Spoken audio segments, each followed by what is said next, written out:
अनस की स्टोरी में आपका स्वागत है। आज फिर हम एक नई कहानी लेकर आपके सामने उपस्थित हैं। तो चलिए शुरू करते हैं आज की कहानी।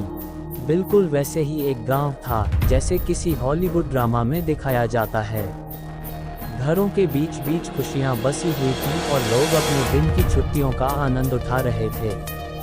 ये गांव अपने बूढ़े बूढ़े घरों और सुनसान रास्तों के लिए प्रसिद्ध था। लेकिन एक अजीब घर ने लोगों की धड़कनें तेज कर दी थी। वह घर गांव की बाहरी परत में था, जिसे कोई भी रात के समय नहीं देखता था। लोगों ने इसे भूतिया घर कह दिया था, क्योंकि वे मानते थे कि वहां रात को भूत आते हैं। एक बच्चा था नामक राजू। वह भी इस गांव में रहता था और उसे भूतों की कहानियों से बहुत डर लगता था। उसके दोस्त उसे हमेशा भूतिया घर के बारे में बताते और डराते रहते थे। राजू भी उनके साथ डरने लग गया था, लेकिन उसका मन उस घर को जाने का भी था।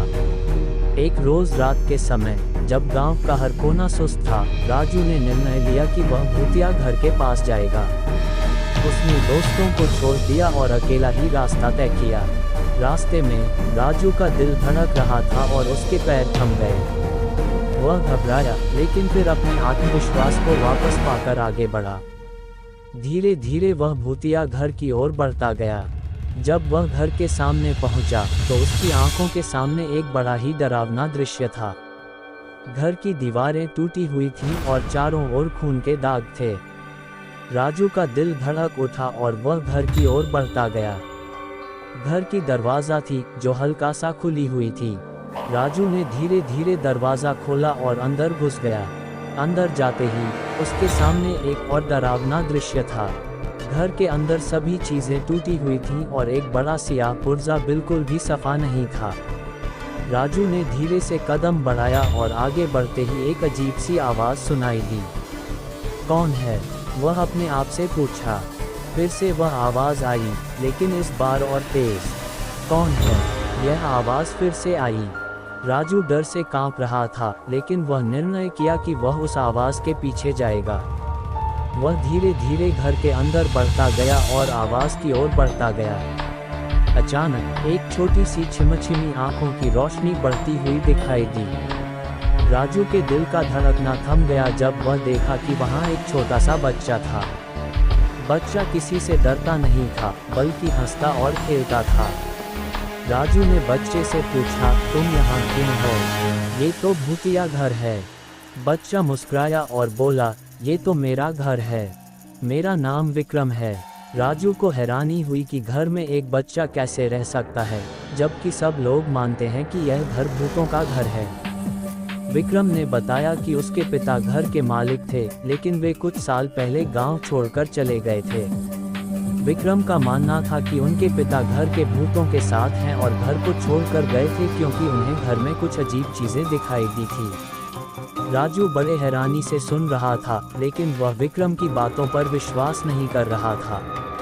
उसने विक्रम से कहा, ठीक है, लेकिन तुम मुझे ये सब सच सच बताओ। विक्रम ने उसे घर का पूरा दर्शन कराया और उसे अपने माता पिता के पुराने तस्वीरें भी दिखाई। वह राजू से कहता है कि उनके पिता ने बच्चों के साथ बड़ी मेहनत से इस घर को बनाया था, लेकिन फिर उन्हें अपनी आंखों के सामने अजीब चीज़ें दिखाई दी और उन्होंने गांव छोड़ दिया। राजू ने विक्रम से पूछा, तो तुम यहाँ कैसे आए? विक्रम ने बताया कि वह अपने दोस्तों के साथ खेलने गांव के पास आया था और वो उसे बता दिए कि यह घर भूतों का है। उन्होंने यहाँ रात बिताने का फैसला किया और घर के अंदर चले गए। राजू ने विक्रम से पूछा, तो तुम लोग यहाँ कैसे डर से खेल रहे हो? विक्रम मुस्कुराया और बोला, हमें कोई डर नहीं है।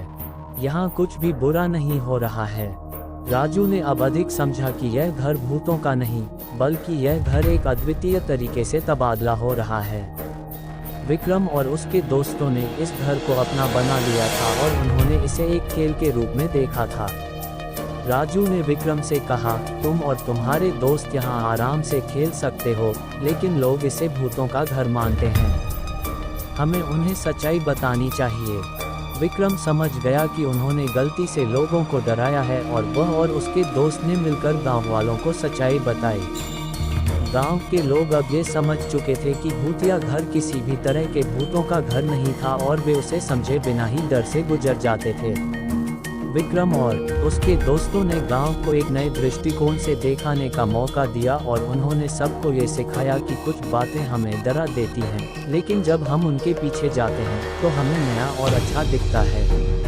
इसके बाद गांव के लोग ने भूतिया घर को अपने घर के रूप में स्वीकार किया और वहां खुशियों के पल बिताने लगे। राजू ने भी अपने डर को हराया और वह और विक्रम अच्छे दोस्त बन गए। इस कहानी से हमें ये सीखने को मिलता है कि हमें किसी चीज़ के साथ जुड़े डर से नहीं होना चाहिए, बल्कि हमें उसे समझने का प्रयास करना चाहिए। डर के पीछे छुपे सच्चाई को जानने के लिए हमें हमेशा उसके साथ कदम से कदम मिलाना चाहिए।